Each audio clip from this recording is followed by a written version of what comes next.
Rádio e TV Brasil Espírita, iluminando consciências.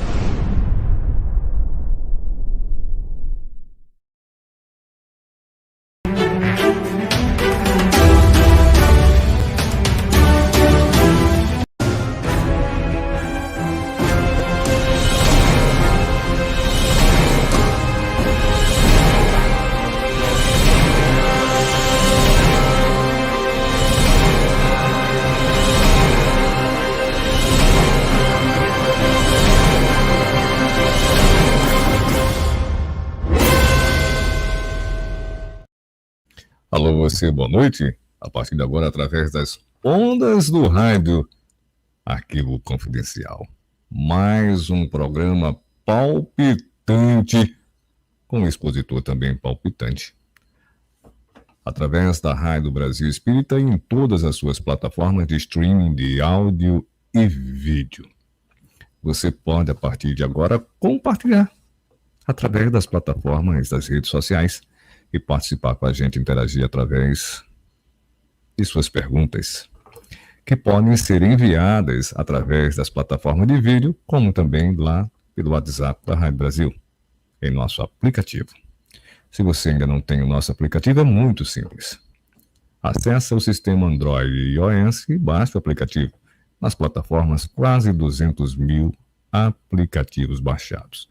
E eu vou convidar agora, para entrar nos estúdios da Rádio Brasil, o meu amigo Alfredo Narras. Boa noite, Alfredo. Seja bem-vindo mais uma vez ao programa Arquivo Confidencial. E hoje com um tema palpitante, Alfredo. Boa noite, Márcio. Prazer estarmos novamente reunidos aqui, junto ao seu público. E como você sempre fala, um assunto palpitante. É verdade. Tem um assunto muito interessante para a gente conversar aqui hoje. Eu acho que é muito atual e talvez sirva de esclarecimento para as pessoas que estão preocupadas aí com a situação planetária, né? Com as perspectivas que a gente está tendo e precisando de uma resposta ou de uma solução para esse aparente caos que a gente está vivendo, né? Então, acho que o tema de hoje, ele, de certo modo, pode lançar alguma luz sobre essas condições que nós estamos vivendo. Tomara. Concílio de Nicéia. O Alfredo vai trabalhar o tema. E você vai poder formular a sua pergunta dentro do tema. O Alfredo vai trabalhar esses 35, 40 minutos, depois tem perguntas da produção e perguntas dos ouvintes. Alfredo, é com você. Maravilha, Márcio. Vamos tentar resumir aí um curso de 4 aulas, de 1 hora cada um, em 40 minutos. Mas vamos ver, a gente consegue, se Deus quiser. A gente leva o próximo depois. A gente vai fazendo, vai do primeiro, depois faz o segundo, até a gente completar. Porque tem uma moça que eu me lembro, como eu não esqueço mais nunca, Alfredo, que ela é um paz. Por que não até 2 da manhã? Já pensou, Alfredo? Ficaria difícil. É com você, Ela nem Alfredo. está por aí, né, Márcio? Acho que ela não entra hoje, não. Vamos Não lá. mandei o convite para ela ainda. Então, Márcio, é o seguinte, esse tema do Concílio de Nicéia, em Nicéia é aquele concílio criado pelo imperador Constantino no ano 325 para discutir uma questão teológica muito importante. A questão era se Jesus era Deus, era filho de Deus, era da mesma substância de Deus ou era uma criatura criada por Deus? Esse Deus era um Deus que Jesus havia anunciado, um Deus espiritual, ou era um Deus, aquele Deus do Velho Testamento que a gente chama de Javé? Então, toda essa questão teológica, ela ficou sendo o foco do concílio, até porque o norte da humanidade sempre foi Jesus E a expectativa da humanidade sempre foi o cumprimento das promessas de Jesus, sobretudo a volta dele no futuro, quando chegasse o final dos tempos. Então, tudo tem a ver com a situação de hoje, quando se pergunta se Jesus veio, se Jesus virá, se Jesus não virá, o que está acontecendo? Ele é um Deus, ou ele é um enviado de Deus, ou ele é o salvador da humanidade, ou ele vem para ratificar o que ele já disse há 2000 anos atrás apenas. Então, essas questões atuais de expectativa em relação a Jesus, elas foram discutidas em Nicéia. E elas têm a ver com uma coisa muito anterior ao Concílio de Nicéia, que é a rebelião de Lúcifer, que também trata do mesmíssimo assunto. Quando a gente estudou no passado recente a rebelião de Lúcifer, a gente aprendeu que a rebelião de Lúcifer foi feita por Lúcifer contra Jesus em função de uma questão teológica, que o Lúcifer perguntava para Jesus quem era Deus, o que era Jesus em relação a Deus, por que ele não explicava essa questão de uma forma definitiva, por que Jesus falava de um Deus incognoscível, quando o universo tinha um Criador que era tido como o Criador de todas as coisas, que é o Javé. Então, essa foi a questão da rebelião de Lúcifer, lá atrás, 40, 50 mil anos atrás, antes da Terra ser habitada pelo Homo sapiens. Então, quando estourou a rebelião lá, o Lúcifer se revoltou contra Jesus e veio exilado. Aí Jesus teve que exilar o Lúcifer, porque ele estava contagiando muita gente para a rebelião dele, e levando toda uma pleiade de espíritos que serviam a Jesus no sentido de controlar o universo, de criar leis de amor, de paz, de sustentação para o universo.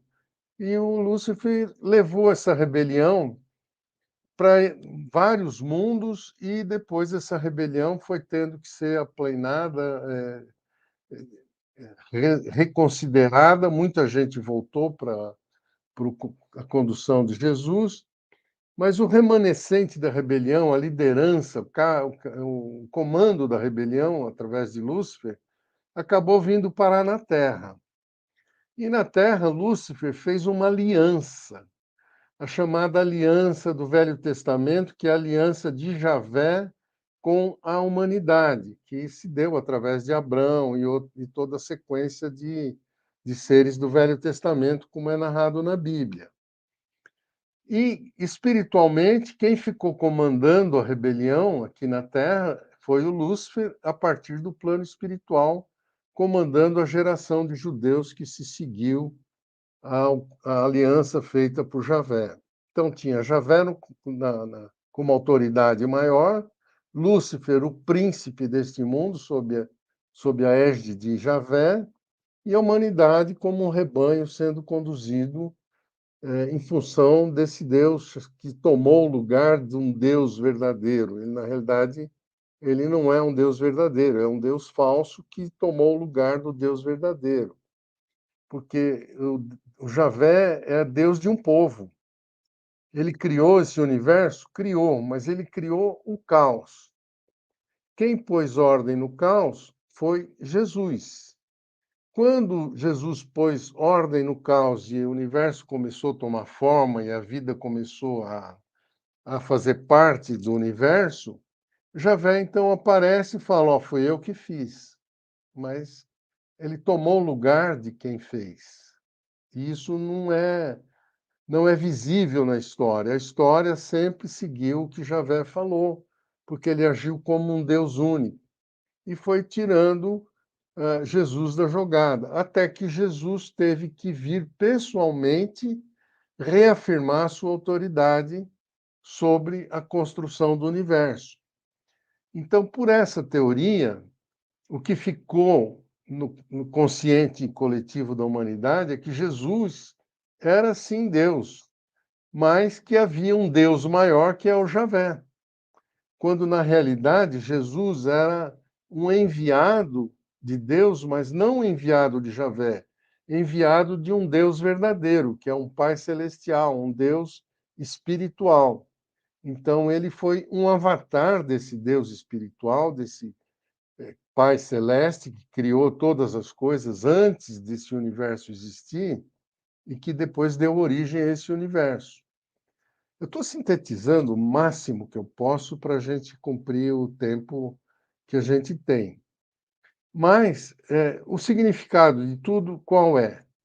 A questão que a humanidade ficou, quando Jesus veio, ficou dividida. A turma que seguia Javé, o Velho Testamento, e a turma que passou a seguir Jesus no Novo Testamento. Então, houve uma dicotomia no sentido de que Deus é o verdadeiro, que Deus seguir. O Deus anunciado por Jesus é o verdadeiro ou Javé é o verdadeiro Deus? E essa discussão perpetuou-se ao longo de todo o cristianismo depois de Jesus. Os próprios cristãos que seguiram Jesus, os apóstolos e depois os discípulos, depois os seguidores dos discípulos, ao longo de 300 anos, foram divididos entre a turma que seguia Javé, mas achava que Jesus era filho de Javé, era uma turma de cristãos.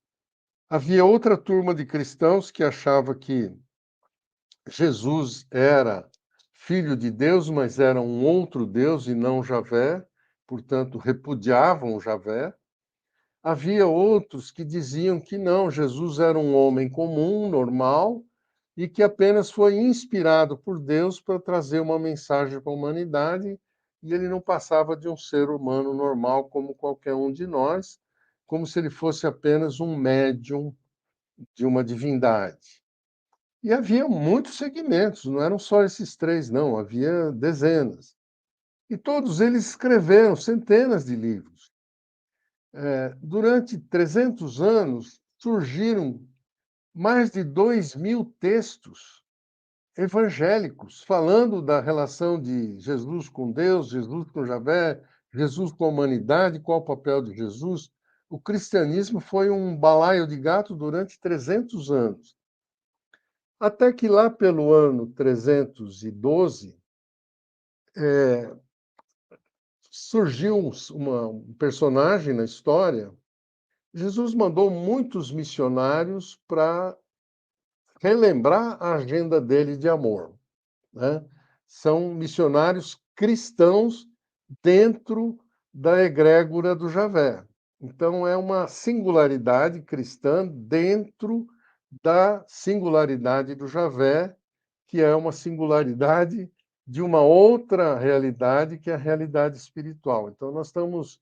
Tem a realidade espiritual, tem a realidade criada por Javé, e dentro da realidade criada por Javé, nós temos a realidade cristã, a singularidade criada por Jesus dentro de uma obra.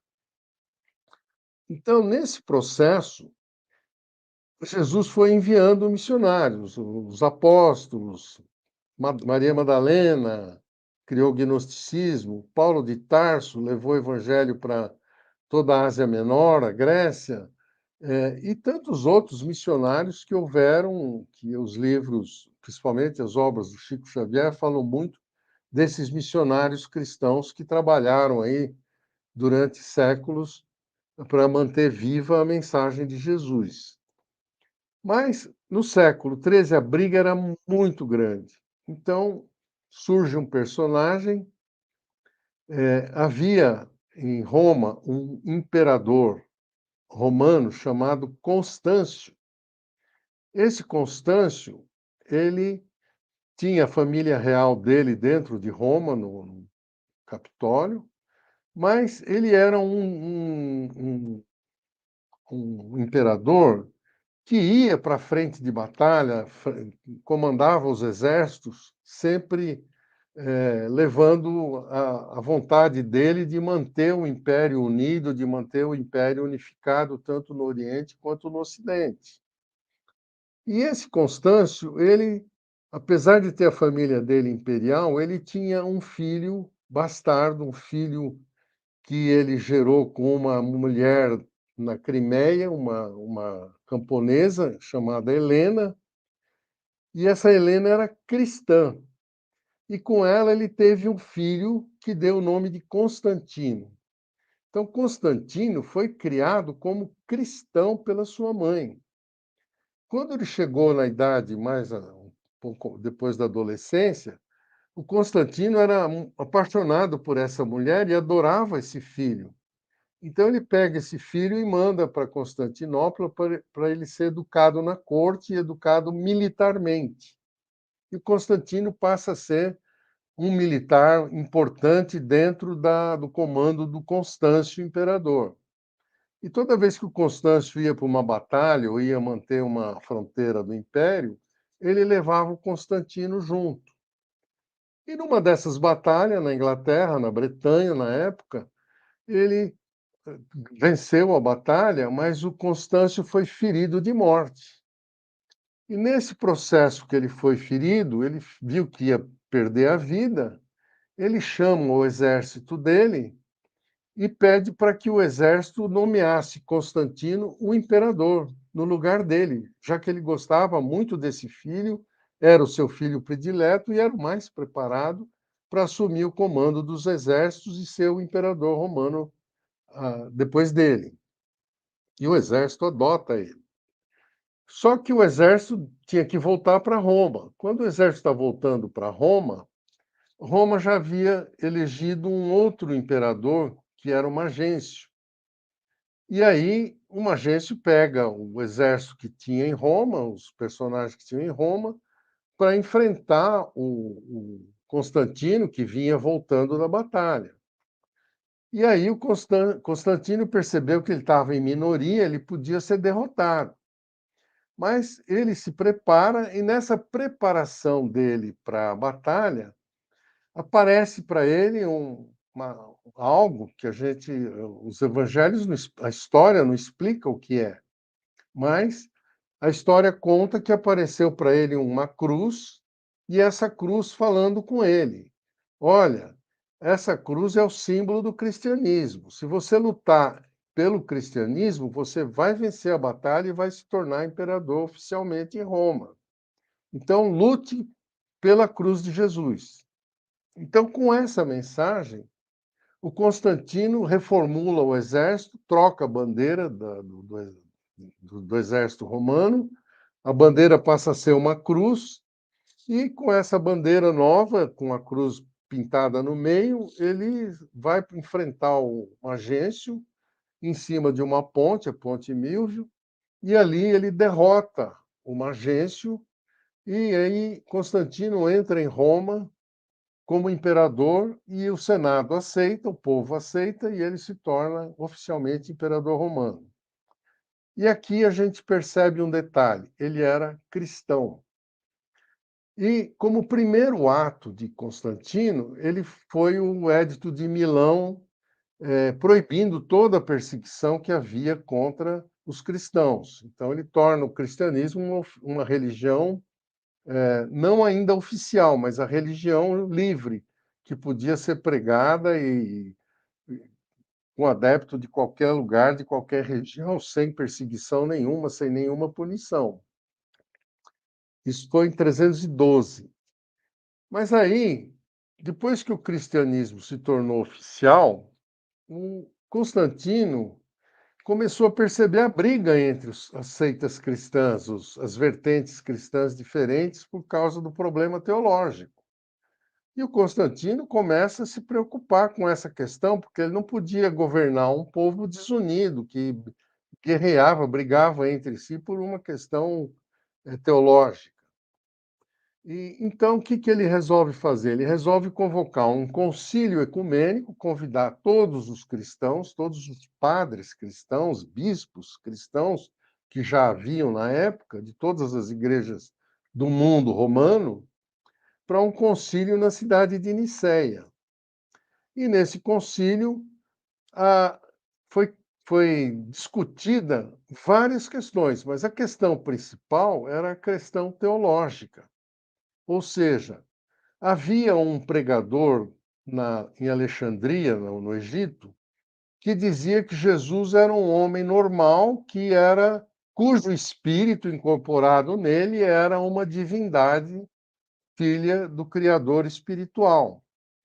E essa imagem desse pregador ário encantou Constantino. Por quê? Porque uma vez que Jesus veio como homem, ele jamais ameaçaria a posição do imperador. O imperador continua sendo o governador do povo, de todo o império, e a religião é apenas uma questão espiritual e não uma questão de Estado. É uma questão apenas de religião espiritual e não um problema para o imperador ser confrontado como alguém que disputa o poder na humanidade, coisa que Javé fazia com relação aos judeus. Um rei judeu tinha que ser maior que o imperador romano. Então, essa discussão encantou o Constantino e ele resolve fazer o concílio na expectativa, na perspectiva de que o arianismo, ou seja, essa visão de Jesus como uma divindade encarnada num homem, prevalecesse sobre as outras correntes cristãs que diziam que não, Jesus era Deus e era maior que o imperador e tinha que dominar Roma. Então, essa discussão foi para o concílio e, infelizmente, ou por uma malandragem lá dos padres, o que fizeram? Impediram o Ário de participar do concílio, ele não pôde defender as suas ideias. E aí os padres, os bispos da região da Ásia Menor, que eram todos das igrejas paulinas, das 7 igrejas de Paulo, eram todos judeus e seguiam Javé, embora aceitassem Jesus como filho de Deus. E essa corrente é a corrente que vence o Concílio de Nicéia para desgosto do imperador, que esperava uma outra versão. Então, quando o Constantino percebe politicamente a jogada dos padres, ele percebeu que ele ia ter que se submeter aos padres, uma vez que eles consideravam como o verdadeiro representante de Deus na Terra Jesus e não o imperador. Percebe? Então, essa era a questão política de Nicéia que ninguém enxerga, ninguém nunca viu. Mas o Constantino, um cara prudente, muito inteligente, muito bem trabalhado na corte, ele percebe o jogo dos padres. Então, ele deixa prevalecer a opinião dos padres paulinos e os padres paulinos começam a entronizar em Roma, toda a parte ocidental do Império Romano, a política de que Jesus era Deus e todos os romanos tinham que se submeter aos cristãos, e essa coisa de querer dominar o mundo. Constantino percebe isso e toma uma atitude muito inteligente, muito prudente. O que ele faz? Ele muda a capital do império de Roma para Constantinopla. E a sede do império passa a ser Constantinopla. E lá em Constantinopla, ele reabilita o Ário para pregar para todo o Oriente, de onde ele era originário, desde Alexandria até Constantinopla, passando pela Ásia Menor, os povos árabes, tudo, passa a pregar essa teologia de Ário, que no fundo é a teologia gnóstica. Então, o gnosticismo prevalece em todo o Oriente. Então, o Império Romano fica dividido entre o Ocidente, com cristãos paulinos, que acham que Jesus é Deus, e cristãos no Oriente, cristãos gnósticos, que sabiam que o imperador é que tinha que comandar a parte política e o cristianismo é a parte espiritual. Essa versão aqui prevaleceu no Oriente. E aí, o que acontece? Como Constantino abriu mão do Ocidente, praticamente, ele deixou na mão dos padres, os padres foram enfiando os pés pelas mãos, tomando conta de todo o Império do Ocidente, acabam criando hierarquias, bispos, padres, e até criam o Papa. E aí eles começam a tomar atitudes no sentido de se tornarem poderosos, começam a adotar os hábitos dos imperadores, começam a adotar os hábitos dos bispos judeus, eles começam a adotar as datas judaicas, começam a adotar os hábitos pagãos dos romanos, enfim, eles criam um sincretismo religioso entre o Velho Testamento, o Novo Testamento e a teologia cristã na moda deles, como Jesus sendo Deus.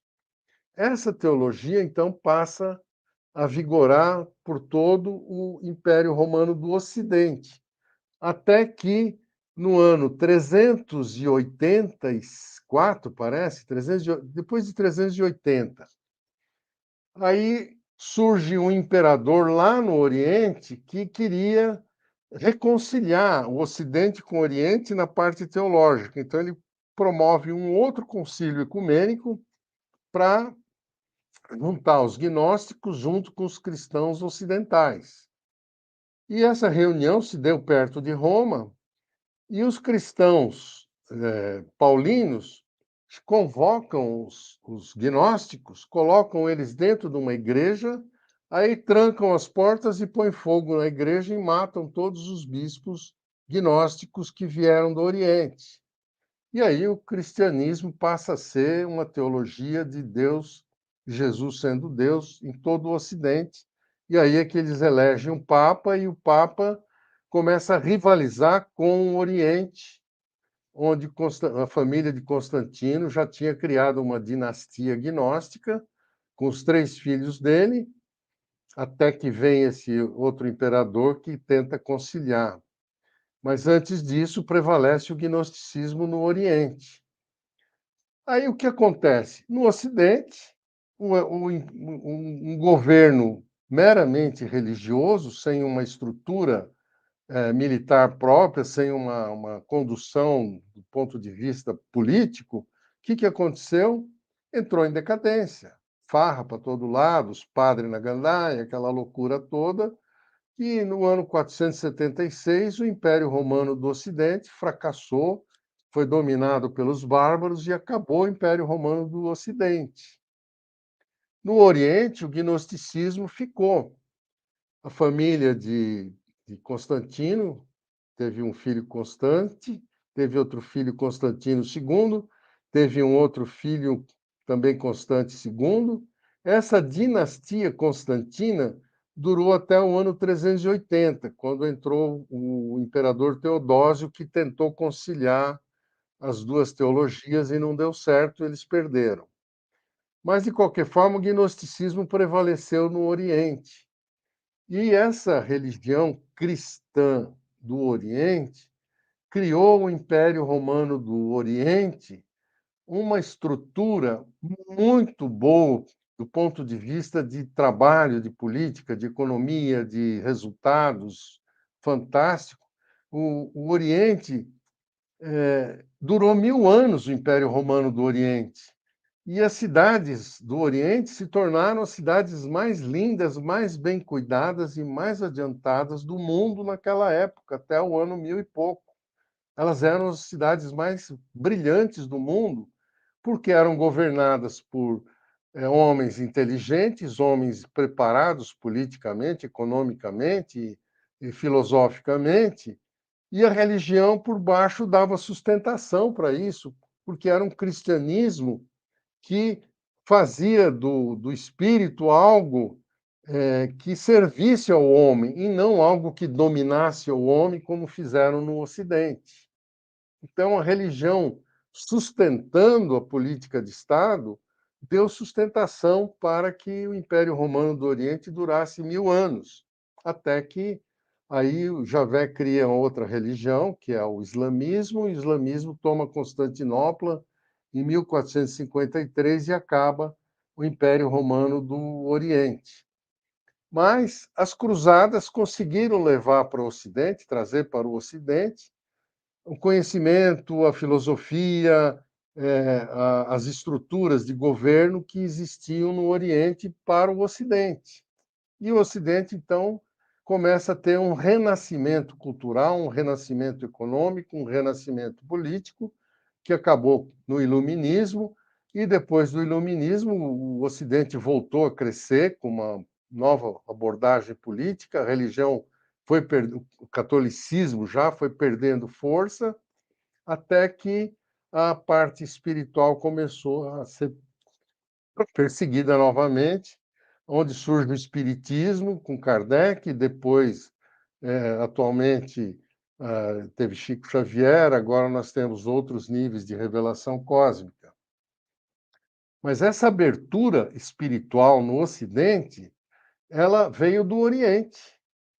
Por isso que deu essa possibilidade de renascer aqui no Ocidente, enquanto que no Oriente o islamismo tomou conta, e aí essa situação delicada que a gente vive na atualidade, entre um Ocidente em decadência já, porque dominado ainda por diversas frentes de luta, e o Oriente também, contaminado por políticas deterioradoras da sociedade. Então, nós estamos vivendo esse caos onde se espera que algo aconteça, ou uma intervenção de fora, extraterrestre, ou uma intervenção divina de Jesus, ou então um reset da civilização para começar do zero de novo, tentar reunir de novo o Oriente com o Ocidente. Algo precisa ser feito, porque nós estamos vivendo à beira do caos. Já está uma situação ingovernável no mundo inteiro, só crise após crise após crise. Não se espera uma guerra atômica, porque todo mundo sabe que, se isso acontecer, extingue todo mundo, não sobra ninguém. Então, a ideia é que tenha que haver uma conscientização espiritual para que a espiritualidade possa novamente embasar a sociedade com conceitos amorosos, conceitos de fraternidade, que consigam levar a humanidade a um nível de conduta, de comportamento saudável, em que todos possam encontrar respostas para os seus problemas de uma forma benigna e possam trabalhar e produzir para o bem da sociedade como um todo. Então, essa questão que a gente está tendo hoje, ela está com um atraso de 2.000 anos, porque tudo isso podia ter acontecido desde Nicéia para cá, se o mundo naquela época tivesse se tornado ariano, se tivesse se tornado gnóstico. Se o gnosticismo tivesse prevalecido em Nicéia, nós teríamos um ciclo de desenvolvimento no Ocidente igual ao que teve no Oriente. O mundo seria outro, nós estaríamos adiantados 1.600 anos de progresso, que não houve. O catolicismo, quando foi criado, a partir de Teodósio, quando eles mataram os gnósticos, surgiu o catolicismo. E o catolicismo tomou conta de tudo. Aí os bárbaros que foram entrando no Império Romano, eles foram catequizando, transformando em reinos, transformando em nobrezas e jogando um contra os outros para a igreja dominar o tempo todo, e o Vaticano tomou conta do mundo, manobrando e nomeando reis, rainhas, nomeando príncipes, e governando cada um deles com seu cabresto e jogando um contra os outros para governar. Isso foi o Ocidente que nós vimos. Ao contrário do Oriente, que teve um governo uniforme o tempo todo, que durou 1.000 anos, porque prevalecia o gnosticismo, que não estava disputando nada com ninguém, estava servindo a política de Estado para que o Estado progredisse. Então, hoje, nós temos que reencontrar esse caminho de que o cristianismo, uma religião do bem e do amor, possa sustentar uma nova sociedade. É disso que se trata. Então, ou nós reavivamos os nossos corações, e aí é todo mundo pensar igual, no sentido de todo mundo querer fazer o bem, todo mundo ser bom, e planejar uma nova sociedade unindo as duas vertentes, o Oriente e o Ocidente, ou uma intervenção de fora, ou extingue a parte da humanidade que for mais frágil e prevaleça uma parte da humanidade mais poderosa. Esse é o estágio que nós estamos hoje. Então, é um assunto para reflexão, porque nós estamos 2000 anos atrasados. É uma vergonha o que a gente perdeu de tempo do que nós já poderíamos estar como sociedade. Esses avanços tecnológicos estão chegando, inteligência artificial, presença, perdão, presença extraterrestre, tudo isso já era para estar presente na nossa história desde 2000 anos para cá. Infelizmente, é o homem que perturba o progresso da própria comunidade que ele vive. E aí é uma coisa para a gente pensar. Aonde que está a origem do mal no homem, a ponto de ele não perceber que ele tem que mudar, ele tem que ser bom e deixar de ser egoísta e querer dominar os outros? Onde que está a semente dessa mudança no interior de cada criatura? Essa semeadura que ela precisa ser renovada, ou com Jesus voltando, ou com a conscientização de cada um de nós, de per si, para essa realidade espiritual como norte espiritual para a conduta fisiológica do homem. A religião é vertical e o progresso material é horizontal, mas um tem que ajudar o outro. Né? Bom, eu acho que meu tempo acabou. Desculpa aí. Não acabou, O Renato. resumo de uma coisa muito, É muita coisa para falar, Narcis. Eu quero só colocar ali, Narcis, depois você pode continuar. É uma pergunta aqui que foi passada aqui, ó. Duas, aliás. Deixa eu dar uma olhadazinha aqui, que é do Paulo Calef. Ele faz a seguinte pergunta: os dogmas das igrejas atrapalham na evolução espiritual? O que você pode falar aí para o Paulo? Olha, Paulo, é uma coisa que não é nem uma pergunta, é uma constatação, né? Quando você transforma uma revelação espiritual que vem do alto e diz ao homem que ele deve ser bom, que ele precisa fazer o bem, na hora que ele transforma isso num dogma, e nesse dogma ele transforma num ritual, e esse ritual cria sistemas que escondem a verdade espiritual para ter adeptos, discípulos, seguidores. Quando você faz isso, a verdade fica na mão daquele que guarda a verdade para si. E ele fica escondendo isso e manobrando os outros, porque, olha, para saber a verdade, você precisa me obedecer, você precisa seguir o ritual, você precisa seguir os dogmas, você precisa, enfim, fazer parte da minha comunidade, você precisa se subordinar a mim para eu te ensinar a verdade. Esse é o problema religioso. Ele subordina as pessoas para passar conhecimento. Ele domina as pessoas, né? Castra toda a criatividade da criatura, faz dela um cordeiro obediente, enquanto que a revelação vem para libertar a gente e o criador, aquele que cria o ritual, esconde essa verdade para dominar os outros. Então, esse é o grande problema do ritual, do dogma, é isso. Criar empecilhos para a pessoa descobrir a verdade. E aí dificulta o progresso, com certeza. Desculpem, gente. Não Quem sei se também, satisfez a resposta, mas é a minha impressão. com certeza. Quem também formula a sua pergunta é a Simone Sarmento. Simone Sarmento trabalha aqui na Rádio Brasil, também uma das apresentadoras no programa Saúde, Você e Espiritualidade. A pergunta é essa aqui: o cristianismo preso a Roma, ainda Igreja Católica Apostólica e Romana? Acho que ela fez um comentário, né, o Narras aqui. Cristianismo preso a Roma A ainda. igreja, a igreja substituiu o imperador no Ocidente. Esse é o grande jogo que aconteceu a partir de Nicéia.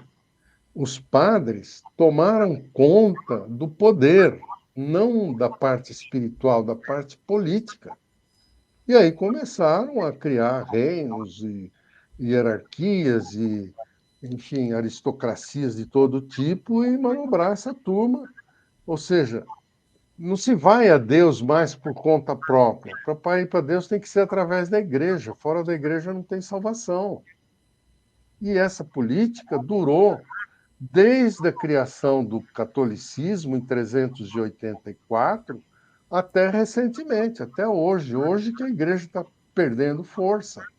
Ela começou a perder força com o iluminismo, com o espiritismo, com as doutrinas orientais. Isso aí foi minando o catolicismo. Mas ele foi um império tremendo de poder religioso, com dogmas. Só que manteve o povo na ignorância. No Oriente foi diferente, as revelações chegavam para as pessoas lá embaixo, normalmente, e elas entendiam que tinham que ajudar os governantes a fazer o progresso. É outra postura.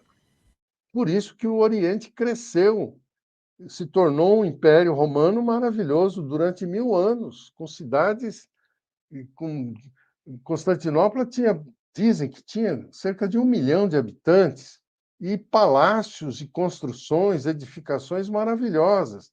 Alexandria, Beirute, Damasco, Bagdá, eram cidades monumentais, formidáveis durante a vigência do Império Romano do Oriente. Depois, a partir de Meca, os árabes começaram a destruir esse progresso, né? Começaram a dominar esse sistema para impor a religião islâmica. E aí inverte a situação. O Estado tem que servir a religião, aí complica tudo, que é o que aconteceu no Oriente até recentemente, que é a situação que a gente vê hoje, né? O Islã manda em tudo no Oriente. E aí é complicado.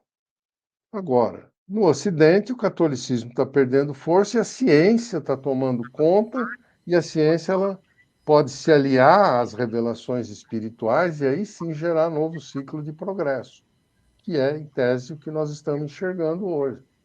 É o que a gente está vendo. Mas tudo isso demanda tempo, demanda esclarecimento, demanda percepção e um olhar mais amplo da geopolítica mundial, né, que a religião não deixa acontecer. Então, Bom, vamos ver aí até onde nós vamos chegar. Mas quanto mais pessoas esclarecidas do passado, por que que nós chegamos a esse ponto, a gente tem mais possibilidade de mudar a situação, pelo menos a nossa pessoal, enxergar o mundo de outra forma. E quando a gente enxerga o mundo de outra forma, todo o nosso círculo pessoal muda também. É fatal, que a gente contagia, queira ou não queira. Quando você faz o bem, quando você pratica o bem, você irradia uma aura que contagia. E aí você influencia o seu meio. A gente não precisa ser imperador para mudar o mundo. A gente pode mudar a partir da nossa atitude, a partir da nossa vontade, a partir da nossa luz própria, que é a luz do nosso espírito em nós. Então é disso que se trata. É a gente fazer a nossa parte no sentido de não deixar apagar a luz espiritual e nem deixar de trabalhar por progresso. São duas coisas diferentes que precisam andar juntas. A parte espiritual e a parte material é como as duas rodas de uma bicicleta. E a nossa vontade tem que pedalar. Se parar de pedalar, cai. Tem que trabalhar junto. A espiritualidade e o progresso material. Os dois têm que rodar juntos. Então, essa é a postura que cada um de nós devia adotar, né? Não é questão de enriquecer ou trabalhar mais materialmente do que espiritualmente. São duas rodas que andam juntas, né? Quando você tem a parte espiritual acoplada à sua vontade de progredir, o seu progresso ele não é acumulador, ele é criativo, ele muda o futuro, ele muda as possibilidades, ele cria novas oportunidades. o que é diferente de você acumular egoisticamente para si. A espiritualidade não permite, você tem que ser generoso, tem que distribuir, tem que fazer o progresso rodar. Então, é uma política nova, diferente quando você une a espiritualidade com o progresso material. A igreja nunca deixou isso acontecer, né? Ela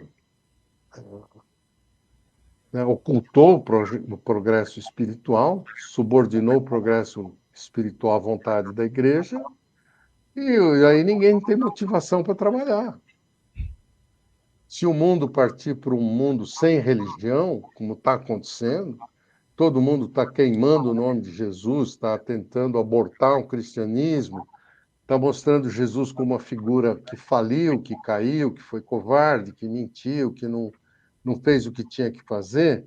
Quando a gente passa a ter esse olhar para Jesus, que ele foi um fracassado, por isso que foi crucificado, nós perdemos todo o nosso engajamento espiritual.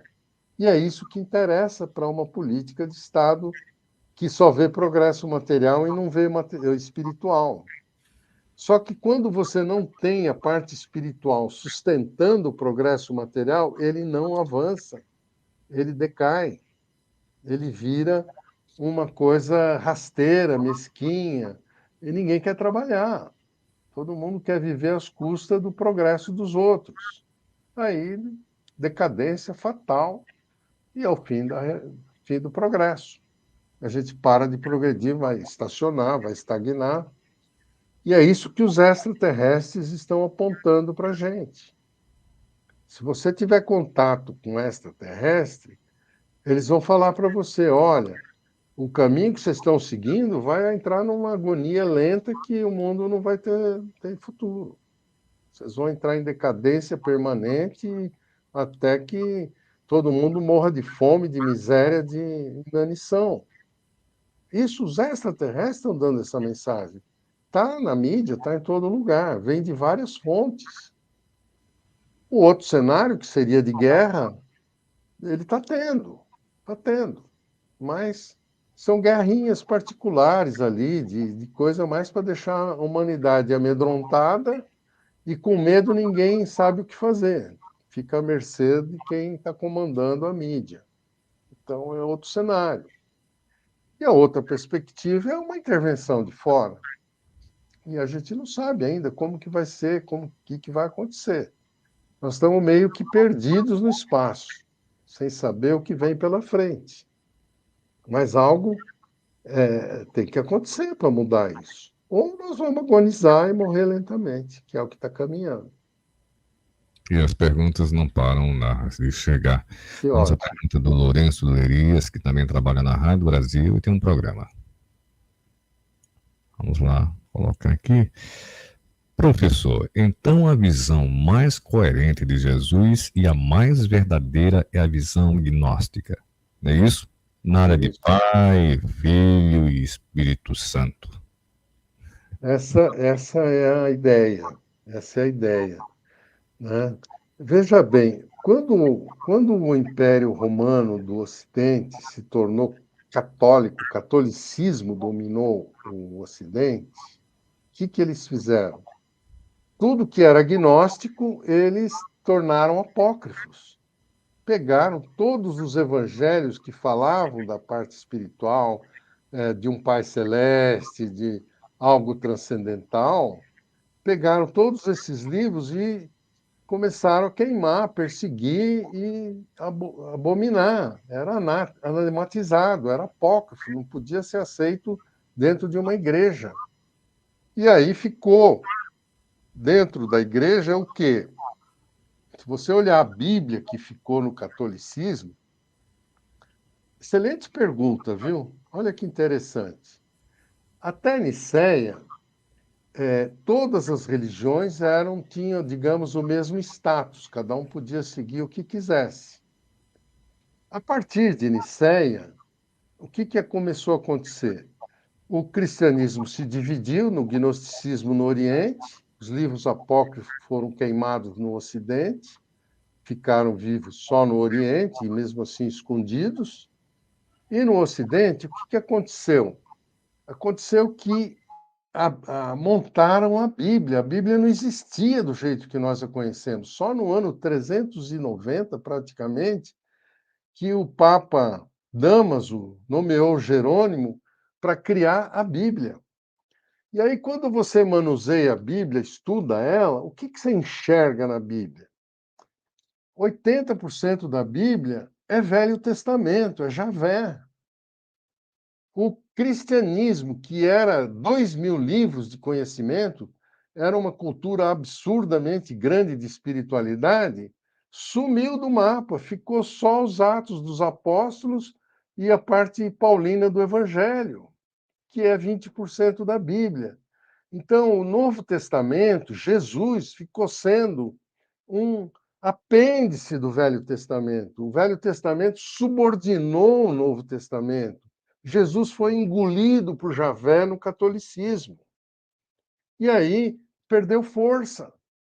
E aí os padres começavam a usar para castigar alguém, Velho Testamento. Para levantar alguém, um aliado e criar um reino, é Jesus.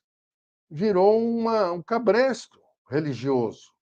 Usa o Velho Testamento quando convém e o Novo quando convém. E assim eles governaram o mundo até hoje. Mas essa Bíblia que a gente tem é equivocada, ela é um sincretismo de duas religiões opostas. Só que ninguém percebe isso, né? Uma coisa é o cristianismo, o Novo Testamento, outra coisa é o Velho Testamento. A agenda do Criador Javé é uma, a agenda de Jesus é outra, elas são inconciliáveis. E a gente precisaria ter escolhido isso 2.000 anos atrás. Não teve chance, o poder tomou conta e acabou criando esse sincretismo e ele ficou valendo para todo mundo unificado.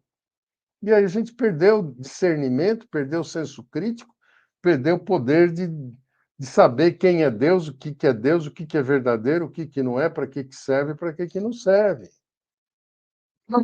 Perdão. É só a igreja que podia dizer o que é certo e o que é errado, né? Ninguém vai a Deus senão pela igreja. E hoje nós sabemos que não. Depois do Espiritismo para cá, a gente sabe que quem vai a Deus é de moto próprio, cada um por si. Só se entra no céu pelas próprias obras, andando com os próprios pés. Não tem ninguém para nos encaminhar, para nos dirigir, para nos orientar, não. É nossa inteligência que precisa orientar nossos atos e dizer para nós mesmos o que nós devemos fazer, o que é certo, o que é errado. E aí a gente se torna responsável pelo próprio progresso, responsável pelo próprio resultado das nossas ações e resultado das nossas obras. É assim, simples assim. Nós não precisamos ter um Deus, Deus está dentro de nós. Aí, para explicar isso, é um outro contexto que a gente precisa, porque o cristianismo ele tem um contexto diferente do contexto de Javé. Aí teria que fazer, aí precisaria uma palestra para cada um, né? Nós temos o Jesus, é toda uma estrutura de dimensões espirituais até chegar no Pai Celeste. E essa estrutura, dentro do catolicismo, ou dentro do Velho Testamento, ela não é visível. Deus está presente o tempo todo dizendo o que tem que fazer.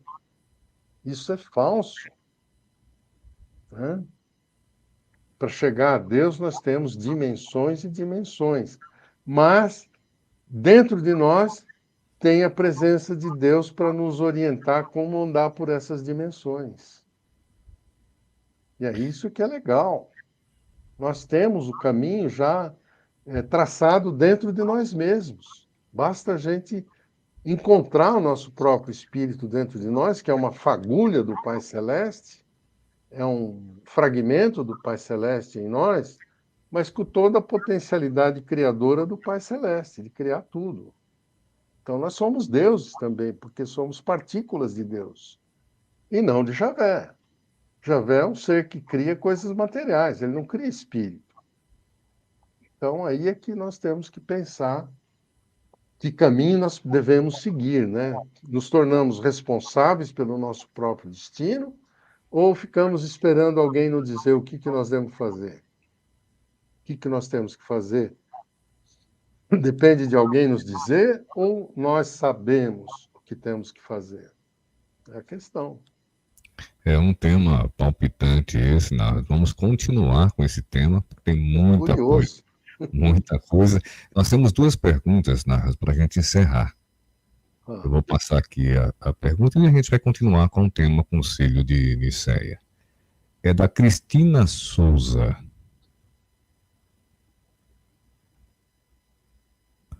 Na sua opinião, de que forma a humanidade poderia compreender essa luz espiritual que você acabou de falar, sem contar com a volta de Jesus ou interferência de extraterrestres? é. Uma vez eu fiz esse tipo de pergunta para o Chico Xavier. E ele mostrou para a gente uma alegoria, uma metáfora, que eu não sei se vai servir para a Cristina. A Cristina é uma criatura extremamente evangelizada, inteligente, altamente espiritualizada, eu respeito muito, e eu sei o significado da pergunta dela. Mas o Chico disse o seguinte: olha, imagine que o paraíso, o céu, que paira acima de todos os universos subordinados, seja um grande espelho. Esse espelho, ele se quebra, ele se transforma em milhões de partículas do espelho. Então, cada criatura que olha para o chão, pega um pedacinho do espelho e olha no espelhinho, naquele pedaço de espelho, e vê a si mesmo. Ele fala: encontrei Deus. Então, se nós considerarmos que o Pai Celeste é esse grande espelho e ele se fragmenta em miríades de pequenos pedaços, esse pequeno pedaço está dentro de nós. Cada um de nós tem um pedacinho desse espelho, dessa coisa que é, quando somada todas juntas, é todo o céu, toda a espiritualidade. Então, quando a gente olha para esse fragmento dentro de nós, a gente descobre o que é Deus. Que a gente, pelo particular, se descobre o todo, porque tudo é partícula do mesmo todo. Então, nesse sentido, quando a gente percebe esse. Para isso, a gente tem que ter muita reflexão, muita meditação, muita introspecção, muita busca interior para achar. Jesus falou: é como uma agulha num palheiro. Procura que você acha, mas está dentro de você. Ele não está, ele não é perceptível porque nós escondemos esse fragmento do espelho por camadas e camadas de vidas sucessivas que foi envolvendo esse fragmento de luz e ocultando ele dentro de nós. Então, para a gente achar a centelha divina dentro de nós temos que mergulhar em todas as nossas vidas passadas, em todas as camadas de reencarnações que nós criamos na nossa alma, para buscar essa centelha de luz lá no fundo da nossa alma, no âmago do nosso ser. E aí, quando a gente encontra essa centelha, ela expande, irradia toda a sua luz por todo o nosso ser. E mais, ela se conecta com a estrutura criadora, na estrutura primária de todas as coisas, que é o espelho gigante, que tem uma réplica dele permanente na espiritualidade. Então a gente se conecta ao espelho total. Essa é uma busca pessoal de cada um de nós.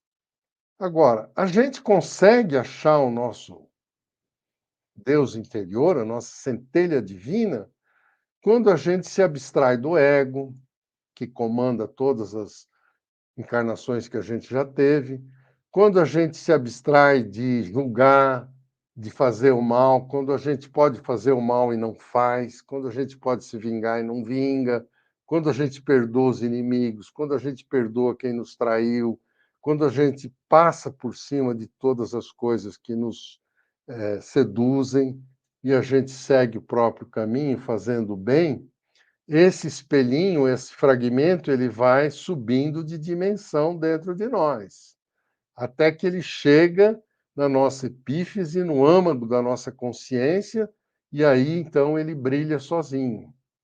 Mas é conquista das nossas obras. Isso aí é mérito individual de cada um. Mas é perfeitamente possível quando a gente faz essa busca de modo permanente durante a vida. Vamos à última Obrigado pergunta. pela pergunta, Cristina. Vamos à última pergunta do Lourenço Leirias. O senhor poderia nos falar um pouco mais sobre Cristo gnóstico? Ele começa com Maria Madalena?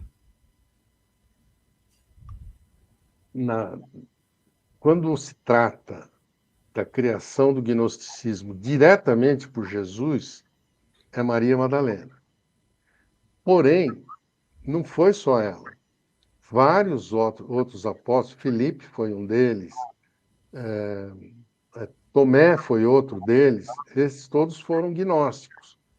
Se você olhar o começo do cristianismo, a casa do caminho era Pedro e Tiago. Esses dois tinham pavor, medo do sinédrio, eles eram galileus, como Jesus, mas eles tinham pânico do sinédrio, principalmente o Tiago. Então ele submeteu o cristianismo da casa do caminho ao sinédrio, a Javé. Só que a casa do caminho acolheu eu não vou poder falar o romance aqui porque ele é muito longo, mas o romance de Paulo e Estevão narra muito bem a vida do Estevão. Estevão estava lá nas galeras, ele ajudou o comandante da galera a se curar de uma doença e ele foi, então, liberto e ele foi acolhido pelos cristãos na praia e levado para a Casa do Caminho. Ele tinha um outro nome, né? Eu não lembro agora, daqui a pouco alguém me lembra. E o Estevão, ele passa a usar o nome de Estevão, Gesiel era o nome dele. Gesiel se torna Estevão, se transforma, ele estuda o cristianismo com os apóstolos, se torna cristão e se torna um orador extraordinário, porque ele, apesar de ser judeu grego, ele tinha uma cultura grega enorme. E ele começou a fazer palestra na Casa do Caminho, que encantou todo mundo. Ele dava um banho nos apóstolos, porque ele falava de algo transcendental além do Javé, que os Pedro e Tiago tinham pavor de falar contra Javé. E o Estevão começou a falar: olha, Javé é um Deus pequeno, tem outro maior. Só que isso chegou no Sinédrio. E o Sinédrio tinha lá um dos seus grandes iniciados, que era o Saulo, de Tarso. E o Saulo ouviu falar essa bobagem e foi lá na Casa do Caminho para conhecer o Estevão, ver o que ele estava falando. E o Saulo fala para o Estevão fala para o Saulo: olha, vocês seguem no Sinédrio um Deus que é um Deus pequeno, um Deus menor, é um Deus falso. O verdadeiro Deus está muito acima disso, é outra coisa. Entre aspas, esse espelho maior, esse Deus superior que é espiritual, que tem um pedaço dele em cada um de nós. O Estevão fala, esse é o gnosticismo. E o Estevão fala isso para o Paulo, e o Paulo fica enfurecido. Como? Tem um Deus maior que Javé? Isso não existe. E a briga é feia, mas o Estevão convence o Saulo de que existe uma coisa maior que ele não estava enxergando. Mas o Saulo não aceita, manda apedrejar o Estevão, ele se torna um mártir do cristianismo, mas ele inicia a segunda fase do gnosticismo cristão. Porque todo mundo que viu o sacrifício do Estevão passou a seguir as ideias dele, ainda que de forma oculta. E o próprio Paulo, quando se converte ao cristianismo, ele adota as ideias do Estevão, porque o Estevão, a noiva do Paulo era irmã do Estevão, e quando ele descobre isso, ele fica louco, pira de uma vez, e ele quer matar tudo quanto é cristão, e Jesus breca. Olha, não é nada disso. Você está errado, você precisa rever sua posição, e aí ele se transforma em Paulo de Tarso. E vai pregar meio gnóstico, meio judeu. O discurso de Paulo é muito complicado, porque fala da mulher inferior, do casamento de uma forma complicada. Enfim, o Paulo comete muitos equívocos, né? Diferentemente de Maria Madalena.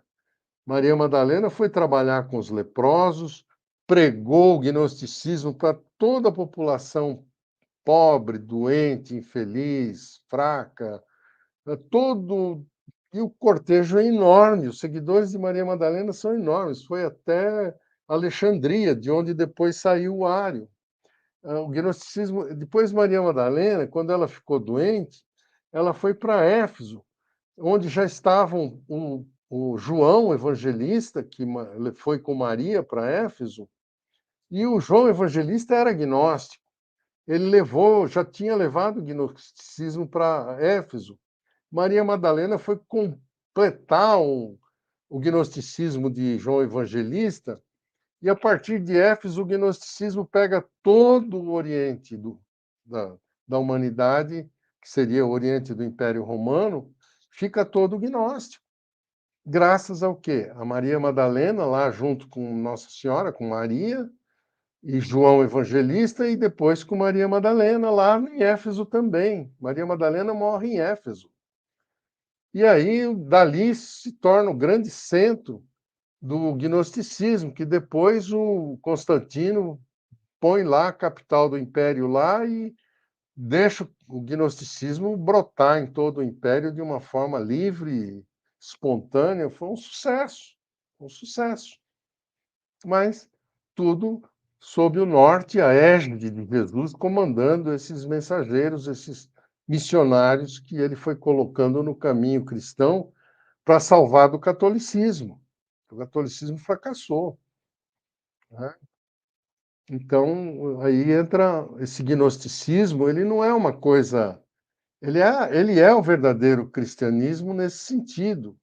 Porém, ele foi tido como apócrifo, como um falso, quando, na verdade, o falso se tornou verdadeiro.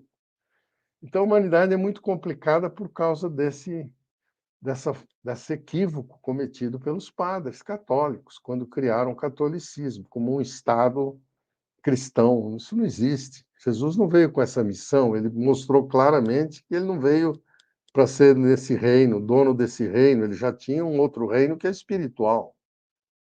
Então, meu reino é o reino dos céus, não é esse aqui. E é para lá que vocês têm que ir. O ar está muito seco aqui, eu estou. Mas então, Márcio, acho que é isso. A gente está sintetizando para caramba, mas também não sei enrolar para matar tempo, não. Eu acho que o recado está dado.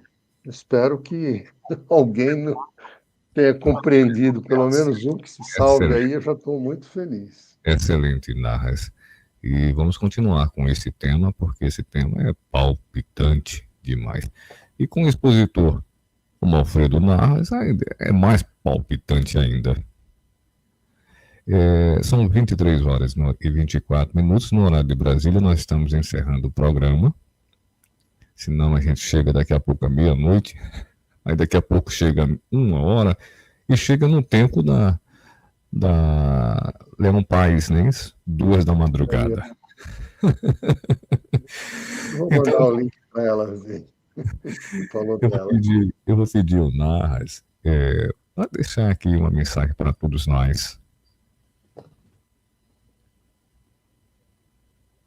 Eu me baseio muito numa frase de Jesus, uma de Jesus e uma do Chico. A de Jesus é magnânima, é espetacular.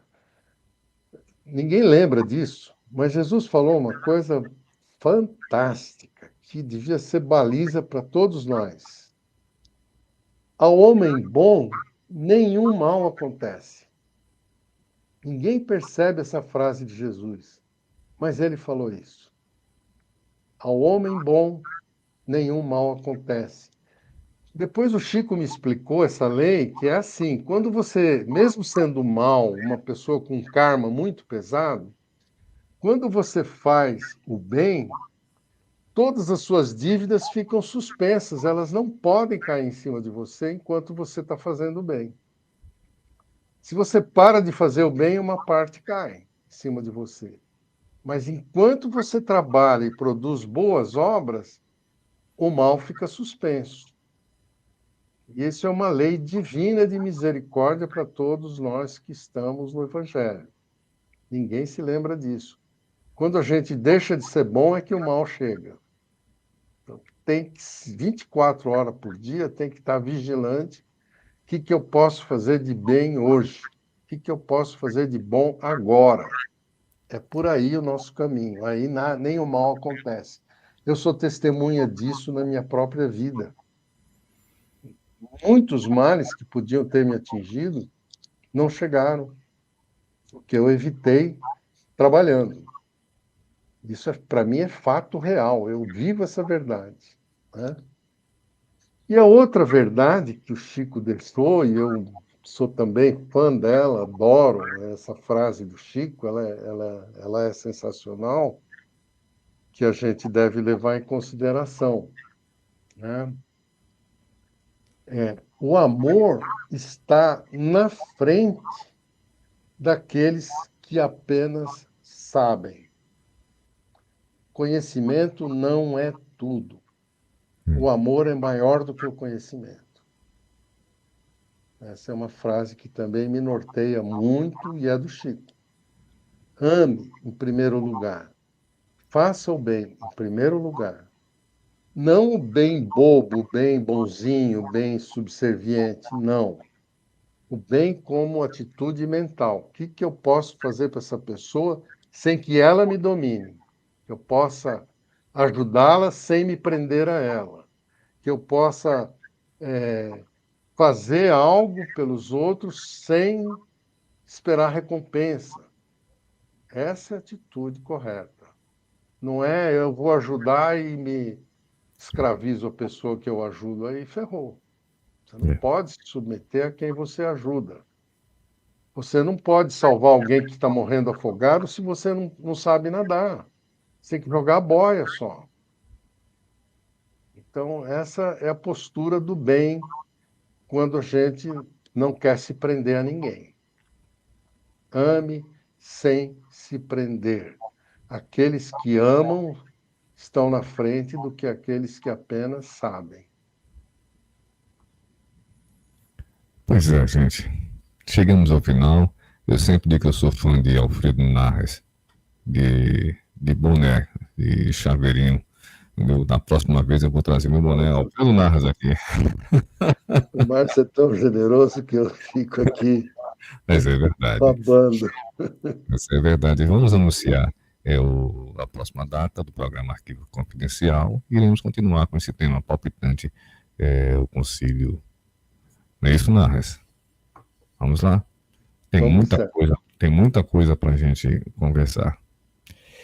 E você pode compartilhar esse programa para todos os amigos. Espalhar nas redes sociais. Ele vai estar também disponível nos streams de áudio, os mais conhecidos no mundo, Spotify, Deezer e Amazon Music. E em vídeo em todas as plataformas. Compartilhem. Importante levar esse conhecimento para todos. Estamos chegando ao final e continue na primeira rádio espírita do estado de Alagoas.